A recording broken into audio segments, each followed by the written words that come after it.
When I was a dealer, I had to deal with it, and it was painful. We had to have a lot more phone calls. We had to call customers back. We had to let customers leave that were upset, showing us an online listing in our showroom. Hey, this dealer's selling for this. You won't match it or you won't come close. And they would get upset, drive an hour, 2 hours away, and then come back the next day and tell us these horror stories.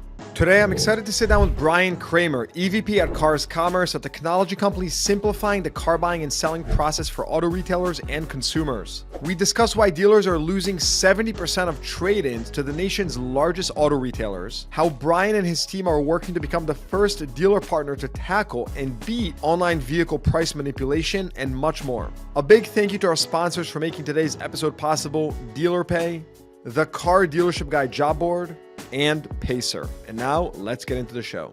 Brian Kramer back on the CDG podcast. Brian, welcome. Thank you for having me back. Always a good time with you and love the energy. Always good to have you on. You're like my sentiment meter. I talk with you. It's like, here's what's happening. I was at this dealer today. I was at that dealer today. You're always on top. And so it's always interesting. What is happening out there right now, Brian? I have to imagine you visited like a bajillion dealers in the last week. What do you see? Well, I had a couple weeks off, but I was on like one of these 90-day runs, and it's very interesting when you go from the south to the north, good weather, good markets, bad markets, or whatever they perceive as that. But I would say it's like more like a tale of two cities, and sometimes it's in the same city. But I talked to some dealers that couldn't be more excited, having a hard time staffing, trying to grow their business. They're growing it with used EVs. They're sourcing cars. They got buying from Consumer Acquisition Center. They've got their marketing down on lock, their training, the culture, they've got it going on, right? And that could apply to all franchises, because I know, for instance, some Stellantis stores that are having record months, and I go to another market in this, similar area. Stellantis stores having record months. Yes. And wow. I can see some Nissan stores that are having insane months, used cars, and controlling what they can control. And I go to some independent dealers that are generating significantly more profit than, many franchise stores. And it all comes down to, I think, mindset. It comes down to being able to acquire vehicles from consumers versus relying on auctions. The ones that I talk to that are having a hard time are complaining about the auctions. They're complaining about the prices. They're complaining about the supply, the availability, and relying on that. They're right. Yeah. I mean, so two things there. Number one is you're sort of debunking all the excuses very early on here, saying Stellantis stores record month, Nissan stores record months. That's, they've obviously been the franchises who've been struggling. And I think there's also, when it comes to dealers complaining about auction prices, I mean, has there ever been a time where dealers haven't, though, complained about auction prices, right? Like, do you know what I mean? But there's so, also what's a record different? number of vehicles being sold to Max Offer and CarMax, 38,000 last quarter, I believe. So those same people that are saying that are also letting some really nice inventory get sold like that, and are missing out on those opportunities. That's a record number right now? That just hit a record number? It's 2 record quarters in a row. So it went from 30,000 to 38,000, but there's there's a lot of dealers now that are looking at, and actually, if you don't mind, let's just dive into that real quick, because that's an issue that keeps on coming up. I get a lot of dealers that are like, man, it's so convenient. Now I can actually make $500 by wholesaling these cars to CarMax. And I said, but if you take a look at all their earnings reports, they're making $1,200 a copy. Why wouldn't? And then they're paying you $500, plus they're picking it up. Plus, all the other stuff that goes with it. There's a post-sale inspection fee or any auction fees. I know they own most of their own auctions, but you're talking then, at least $1,700 a copy that they're making on top of what they're giving to the dealer. And they said, yeah, but these numbers are crazy. So I would challenge everybody. We're looking at this very, very hard, and we're looking at other data sources to combine them into one platform, because I think that if you're only looking at one data source when you're appraising cars and selling cars, that you're only looking at half the picture. Not everybody auctions their cars at the exact same company. They don't all do it at Manheim. There's a lot of companies that are online, virtual. We all know who they are, but I think the most of is 55% at any one auction. So that means there's a lot more. There's also a lot of vehicles that don't show up in competitive sets depending on the software, which software you're using. So if you're only relying on that, well, yeah, then it's going to seem like they're paying more for cars. But how many cars aren't in your competitive set? Like in our case, we're building this new inventory platform, or inventory intelligence platform, IIP.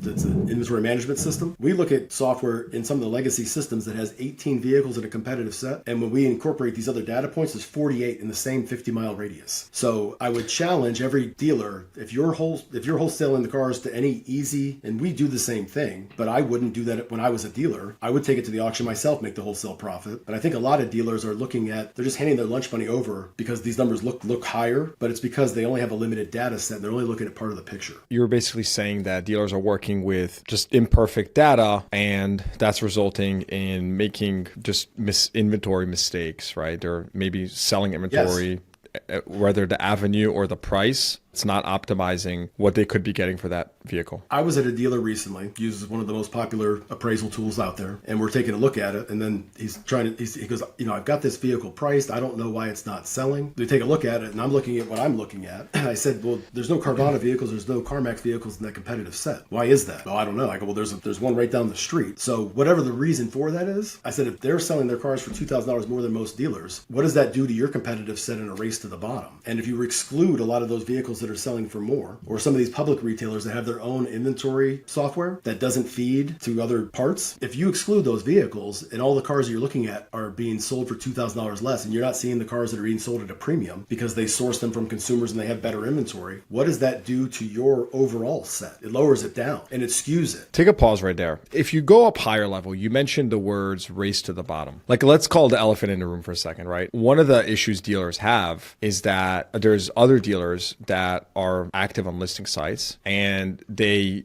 put like fake prices, right? Or in other words, they put a price that's not actually a real price. Cause like then there's some like an addendum over the addendum let's talk about that for a second. Like, what can you tell me about that? Given the fact that you yourself, for those that don't know you are listening, you were a dealer for many years, very successful dealer, and you are now you're now a vendor partner to dealers. I have to imagine you have a very passionate opinion on this or solution. So just give me your lowdown on this. And by the way, no matter who you are listening to this podcast right now, you could be a dealer that lists cars on third-party listing sites. You could be a consumer who's bought cars. You might be an investor. Like, everyone has in some format experienced this, whether they are a consumer or dealer or whatever. So I'll leave it at that. What you got? That's great context, because my neighbor called me recently in a city, about an hour from here, asking me these questions. And he said, is this able to be done? Is this real? What do I do here? I'm in the showroom. I drove all the way here. And I'll just tell you his story is for context. You can see it from a consumer's lens. So a good friend of mine sold him many cars, buys a lot of cars, sees a vehicle that's $4,000 less than any other vehicle out there, but it's got better miles. It seems too good to be true. Calls up, is that how much the vehicle is? Absolutely. Drives to the dealership, goes there, test drives the vehicle. Everything looks great. And they said, but by the way, before we go inside, take a look at this addendum that's on the window. And the addendum says that it has,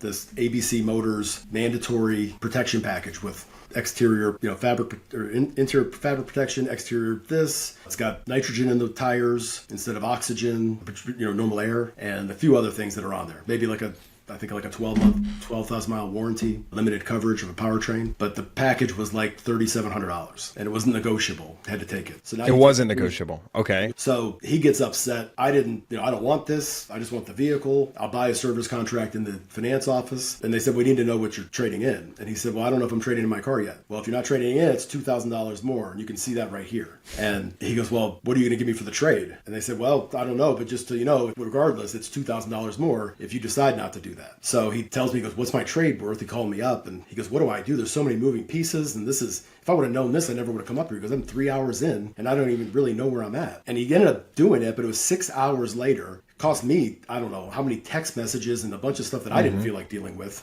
and came back and he's got a really, really nice vehicle and he's sick to his stomach about it. And I don't know, I'm sure, who knows what the deal was, it doesn't matter, but that experience for him, the friction and all of those things. But here's the thing, he drove up there, same car, because of course I look at it and I'm weird like that, take the pictures of it here locally. It was only $3,000 more than that vehicle that had a couple more options on it, and he could have just gone to the local dealer and not experienced that. So he ended up at the same or worse destination. But what happens is the dealer that he went to is going to get way more search results pages, or SRPs. So wait, you're saying this, the example you just gave, you're referring to a dealer that, let's just put it like, underpriced that car. It did not match reality, which is, by the way, the big reason for all these FTC lawsuits and whatnot. But this dealer underpriced his car, and then when the customer came in, they gave him all this extra and extra and extra and all this crap. So just kind of the Spark Notes version. So take us to step let's say the further. car is $50,000 for round numbers, and the vehicle in town was 53. Yep. So he's like, why wouldn't I go buy the car for 50? But then when he gets there, it's 53.7 when you count in the package. Plus, if he doesn't trade in his car, now it's 53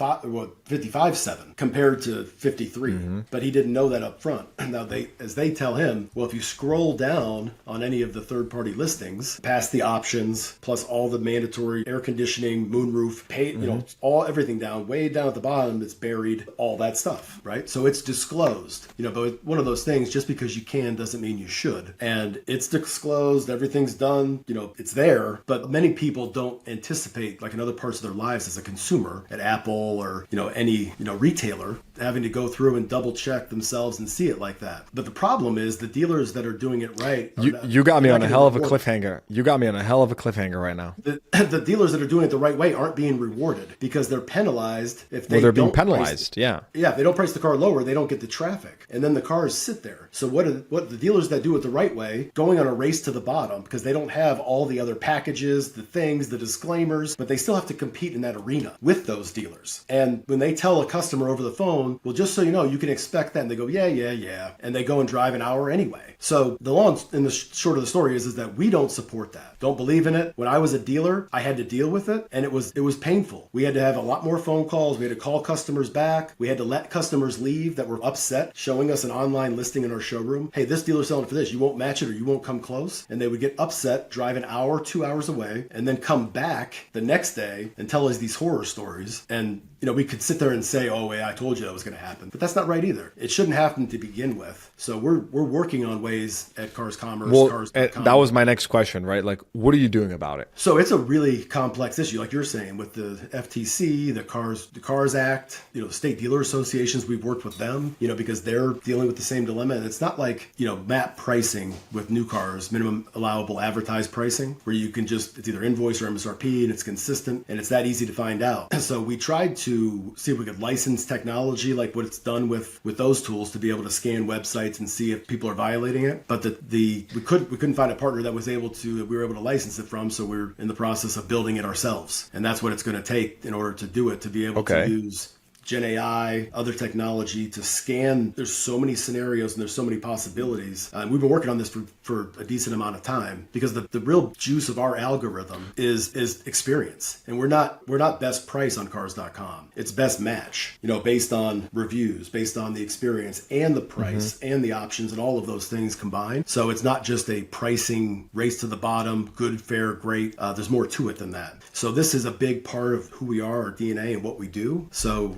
Alex Vetter, starting with him, because it's the most important thing to him, has been trying to go through, and who've had internal teams that have been dedicated to this, trying to isolate and figure this out for a while. So first of all, I appreciate you being candid first of all, acknowledging the issue. I think I've had other conversations and there's been a lack of acknowledgement on and off the record, but in general, I think that's an issue in and of itself, number one. Secondly, I think that it's refreshing to hear you say that you have actually ran a process to buy a technology that you're saying doesn't exist, but you're building it yourself. I have to imagine sounds like dealers will like to hear that. And I asked you that question and I prepared for this podcast with that question because I knew that was going to be something that people want to hear because it's a real concern. And look at the result, right? In many cases, the result is attracting, regulatory agencies to impose these other things on the car business and on these other rules and whatever, regulations that will make operating a lot tougher. And it shouldn't have to be this way. You know what I mean? I'm not a fan of regulations. I don't like restrictions. I think that's one of the great things about being a car dealer and car business is the entrepreneurial spirit and being able to innovate and not having all these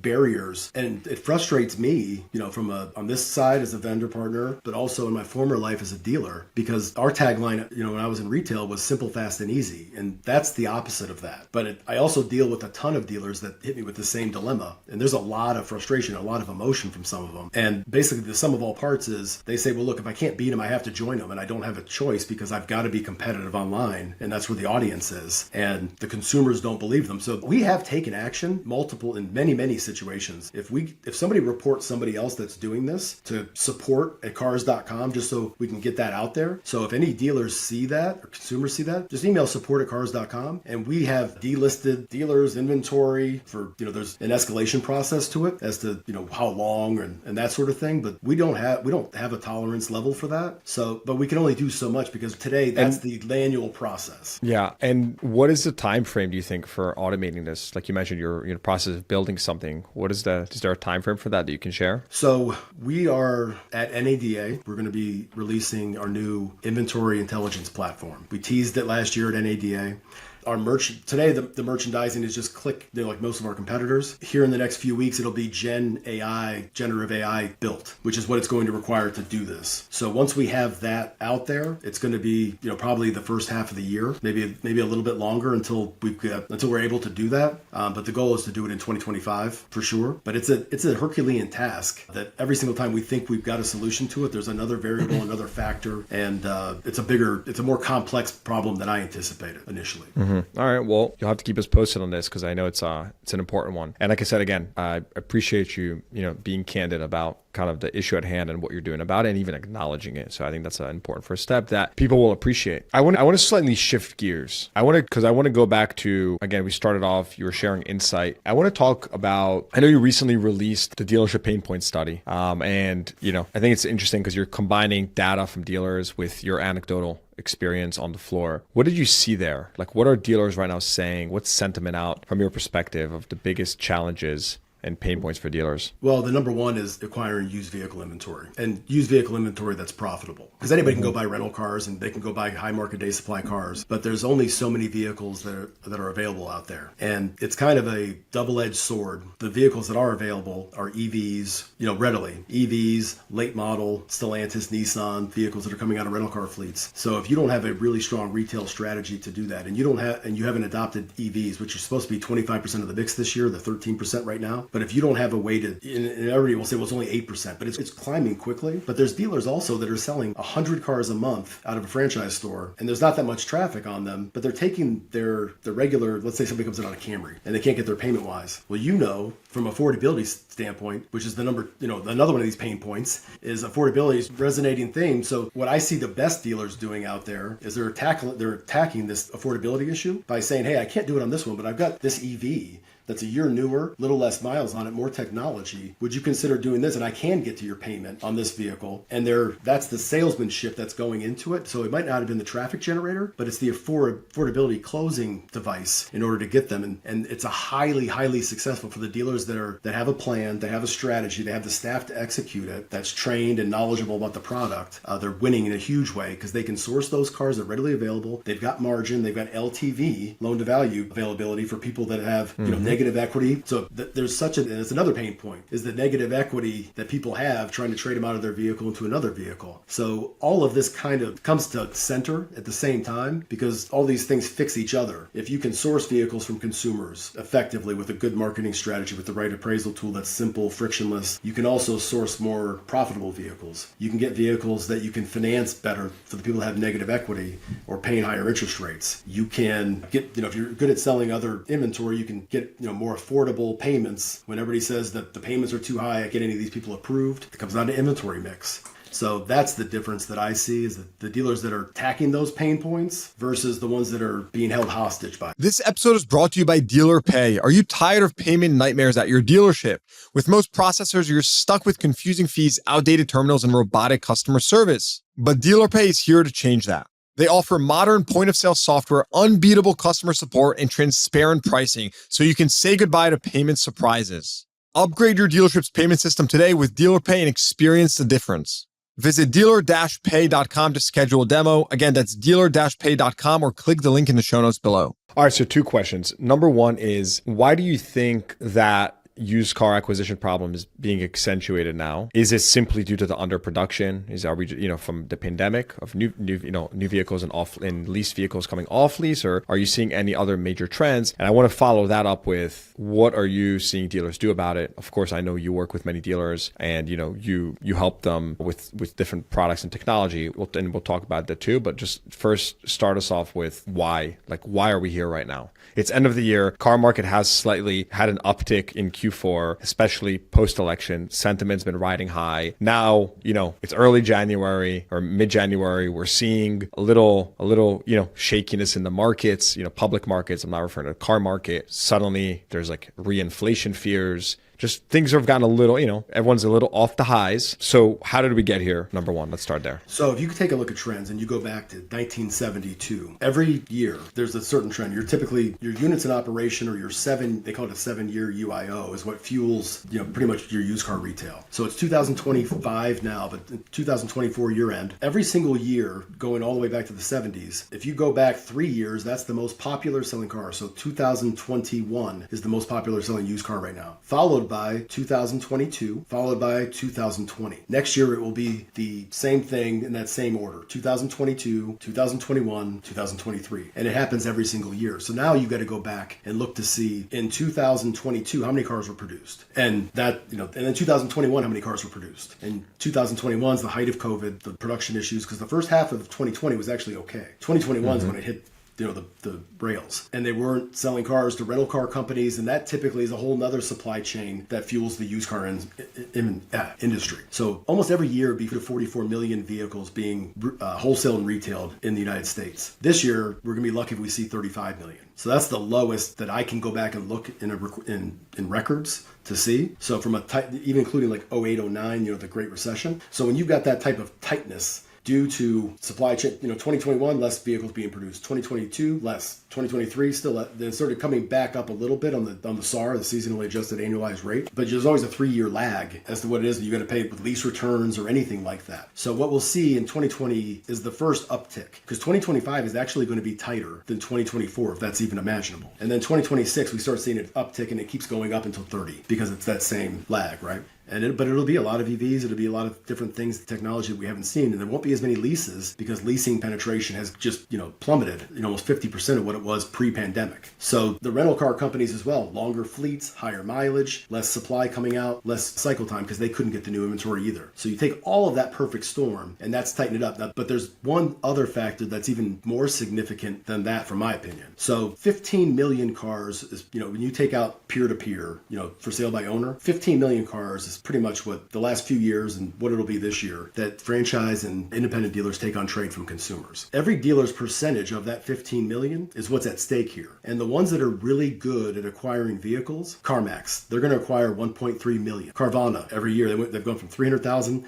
They're pacing over 700,000 this year from consumers. So that's 2 million. So take 2 million out of the 15 million, not to mention AutoNation, Lithia, Driveway, all the Sonic Echo Park, all these ones that are getting better and better and better at acquiring cars from consumers. That's what dealers have to fight against. That's the technology we've built, is to enable them to fight back against that, because it's not a matter of a nice to have or a convenient thing. It'd be nice to be able to get some more used cars. It's going to be, it already is, a matter of life and death for like Nissan and Stellantis dealers. If they don't have that, that's the difference between the profitable ones and the not profitable ones. And that's, to me, in 2025, it was already like that in 2024. And when I say the tale of two cities, that's the difference. In 2025, it is the most important thing, period, for dealers. Yeah. So so you brought me to my second point now, which is how are dealers, so like what are you seeing out there? How are they combating this? So it was interesting. Last year when you were on the podcast, there was like, I remember you posting on LinkedIn, there was a wave of like close to 100 dealers that reached out to you about a similar thing. I don't remember what the biggest themes were at that time. I have to imagine it was similar exactly a year ago. But the bottom line is I remember lots of dealers reached out to you asking you like, hey, how,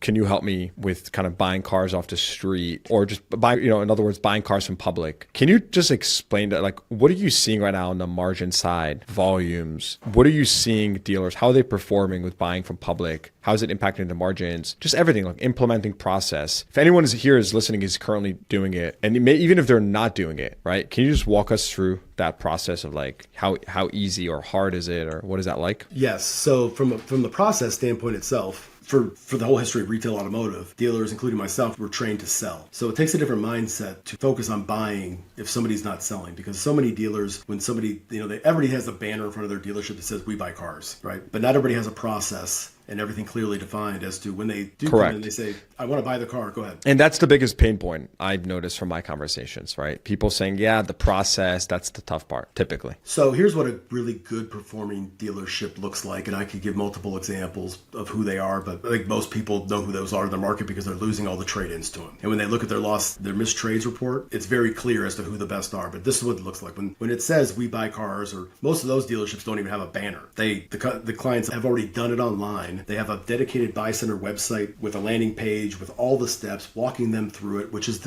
really the key to AI-based search. So everybody should be doing that anyway. But upon arrival, here's what you can expect. And then when they walk up to the front desk, the receptionist, oh, Mr. Levi, I was expecting you. Actually, yeah, Kara's over here and she's got everything ready for you. And they're not talking about selling you a car. They're going out to go validate, okay, we have everything you submitted online. Let's just go out there and take a look together. And they walk around the vehicle, they scan it with an OBD, and they take the pictures. And now it becomes a validation, not a negotiation. And then they come to terms, not a problem. It's very frictionless, seamless. And then the client can say, hey, it's going to be a few minutes. Do you want to go take a look at inventory? I don't know if you want to replace it with anything. But I see too often than not that dealers confuse what I just described with, yeah, I saw out there you buy cars. I'd like to get a number for my vehicle. No problem. What do you want to trade it in on? What do you think you want to replace it with? And they go straight into the selection. And I think there's this thing in the client's brain that's like, wait, can you just tell me what that thing's worth? And that's why they lose a lot of trades to like a Carvana or something. And they might still buy the vehicle from the dealer, but the trade, we had a recent study that showed that it was 4 times more profitable, like a Honda dealership, selling the trade than it was selling the new car. So if that's the case, every time you miss the trade, and every franchise is a little bit different. Nissan, it's 3.7 times more profitable. So if that's the case, you're saying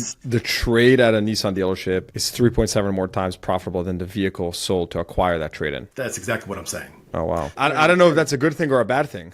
But in most cases, even Mercedes-Benz stores, I think it was David Spizak's study, I think it was 2.3 times more profitable. Yeah. But in every case, it's at least double. But we always focus on the new car, and we don't focus on where's the trade. So the national average of trade-ins taken in on new cars last year, 43%. So if it's 43%, and at least 7 out of 10 clients have a trade, where are they going? And that's the question every dealer should be asking. And how much is that costing all the dealerships? And then you wonder, out of 15 million, if there's that many trades, how are those 2 companies I mentioned acquiring 2 million of them? What is that? That's over 10%, something 12% of the entire used car acquisition share of consumer trades. It's going to 2 people. And what are they doing online to create that kind of experience to have consumers willing to do that? And why can't dealers, mirror that and replicate it and provide a better experience locally in their community with technology?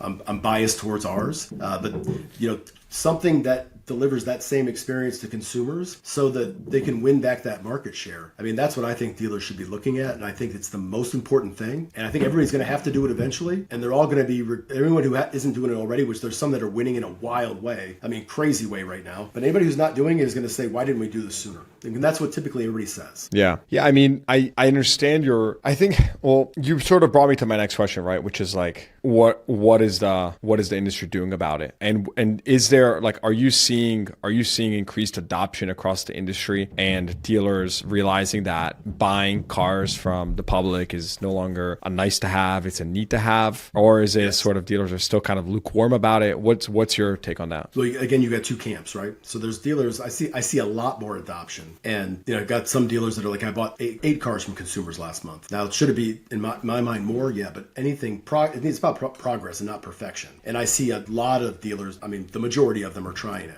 There's still those, and there's still some that are really adept at auctions, but to find somebody, I mean, you know this better than anybody, people that are on simulcast with 7 screens up that are listening to all these different simulcasts, and they have a whole team doing the condition reports the night before, checking all this stuff because of that 30-second, window as those cars are coming through the lane. You're going to make decisions very quickly, and you can make a lot of mistakes. And if you don't know what you're doing, that's a dangerous proposition. And there's very few people that I see, especially anymore, because most people, the majority of GMs, sales managers, I would say 75% have never been into auction live in person from when I go around the country. Very few have even been to one. So unless you have that expertise and that know-how and you've been in that game for a minute or you go to physical auctions, playing in that space as a source of income, as your primary source of income is a bad idea. And we see that the average auction purchase is, $100 to $200 to negative $200 on the front end profit average across the board. Whereas trade-ins are about $2,600 or consumer sourced acquisition. So most every dealer wants to take in enough trades to offset their auction purchases to have a reasonable PVR. And then hopefully they get a trade-in, which we just established is only less than half the time. And hopefully they get some financing with credit unions. Interest rates as high as they are is less and less and less. So the key is consumer sourced acquisitions and getting to 70% of your transactions having a trade-in. That's number 1. And the only way that's going to happen. You said 70%? 70% instead of 43%. You sell 100 cars, you should have 70 trade-ins. But that's not what we see. In many cases, I see 20 trade-ins. And the second piece to fix it is appraisal velocity. And appraisal velocity is you sell 100 cars, you should be appraising 200 cars. But what I typically see is they're appraising 100 cars. And that, or 80 cars. That's the other piece, is that we don't. So they're not even getting the numbers. They're not even filling the top of the funnel to even get the result they want. Correct. Because on virtual appraisals, the industry as a whole, we have a lot of work to do. We do a lot of mystery shops and I see it all. And it's interesting for me and a lot of really world-class dealers. I still see, when can you come in? Well, can you just give me an idea? And I mean, it's 2025 now. And in 2 seconds, somebody in your showroom, if you're not giving them the answer, or somebody on the other end of a phone of a BDC agent, if they say, well, it'd be a lot easier if you came in, your presence is your leverage, best deals when you're here face to face. While you're doing that, they've already got a number for their trade. And they're just trying to see how close you are to that. Which is crazy when you think about it. Because like we all know that. I mean, we're all consumers as well, right? It's just like, that's unbelievable. That's one of the things that I don't understand. I might not ever understand it. I just know that, so I try to remove the friction for the dealers to make that, doing that easier, or as easy as it is for Carvana,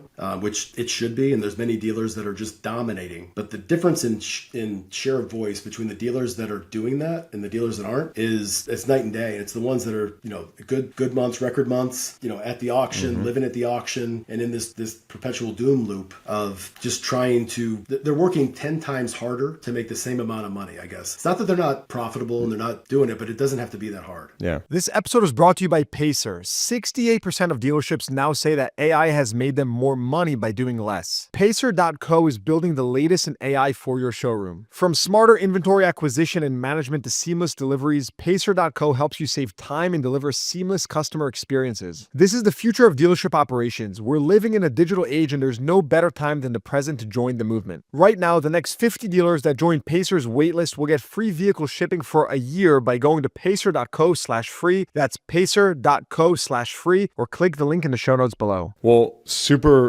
really phenomenal insights. And I think what I'll do as well is we'll put your contact info below in the show notes. Because I think for any dealer that's listening or anyone in the market that wants to get more insight on this from you or ask you any questions, I know you've always been very generous with your insight and your time. And you're also, I know you're going to be at NADA, of course. What's your plans for that? We're going to be having a cocktail reception that I'll announce right now. It's going to be an invite only, but if you come to our booth and go to the registration counter and mention car dealership guy as a code, we're going to be having a little cocktail reception on Friday evening, 6:00. So we'd love to see you there. Good. And if they're there, please look me up. I'm, Brian Kramer with a K. And after that, you'll come to the car dealership guy party. Yes. That's right after. Mention car dealership guy there. Yeah, right. Well, you won't have to, but love it. All right. So Brian, a couple more things before we wrap up. Actually, you know what? I want to table automotive for a second. I want to, just something personal. I do want to congratulate you. I know you've taken on a new role at Cars. So, anything you want to tell us about that, or kind of what's the plans? What are you working on nowadays? I always like to know what you're working on, because you seem to be ahead of the curve. I remember, reading about when you started doing all the Web3 stuff back at the dealership, you were kind of, working on these things which were very novel at the time. So what's new now? I mean, why a new role? What's in your mind? Well, so the new role, I was talking to Alex Vetter and talking about the next evolution for myself at Cars. And we both agreed that there's a need for, dealer advisory board, more feedback from dealers. Like this scenario that you talked about earlier, which is a very tense topic. It's a very volatile topic about the merchandising. There's very strong opinions and emotions around that from dealers and everybody, consumers. And we get a lot of feedback through our support at cars.com channel, letting us know that. But we haven't really had a outlet to be able to communicate in like this way with dealers and ask our dealers, hey, how should we fix it? And have that two-way communication and really leverage the dealer body in ways that we haven't before. So Alex created this position, Dealer Growth and Success, to make sure that if there's something going on with dealers that I can jump on top of it,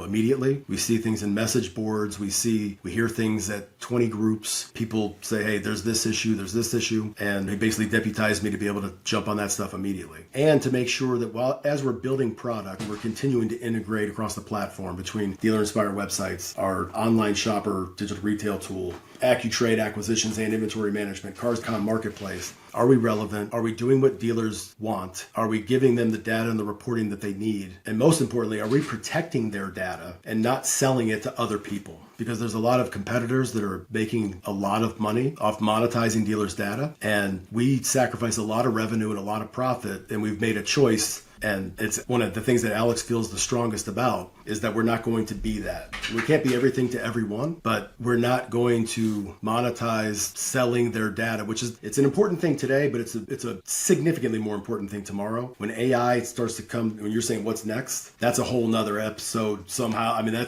won't even go down there, but what competitors and vendors and other people are going to be able to do in marketing companies with dealers' data, besides the franchise that they own, it's the other, and I would say the data is probably more valuable when they own their business, and like Alan Haig, when he's put an evaluation on it, the cleanliness of their data, the robustness of their data, and how that's assessed, that's the most valuable part of their business. And a lot of the partners in our space, and I was guilty of allowing people to do it because I just didn't know, and there was an education that needs to happen across the whole industry. But that's one of the things that I'm here to protect, is to make sure that we're making decisions that are good for the consumer, but best for the dealer, and protecting them the way an OEM would protect them. And that's how we look at ourselves, moving into the future. And that's what I'm looking forward to, is not just trying to make sure that, we're pitching them and generating revenue, but making sure they're using our products, making sure they're getting value out of it, and making sure that it's making their business better and that we're making them successful is basically what I'm doing moving forward. Brian Kramer, always a pleasure. Thanks for coming on. You're a wealth of knowledge. And like I said, we'll put your contact info in the show notes below. If anyone wants to get in touch with you, they can reach out directly. Brian, thanks for coming on again. Thanks, Jesse. I love picking your brain. All right. Hope you enjoyed that episode. Please give the podcast a rating, consider subscribing to the show, and check the show notes for links to what we talked about. Thanks for tuning in. I'll see you guys next time.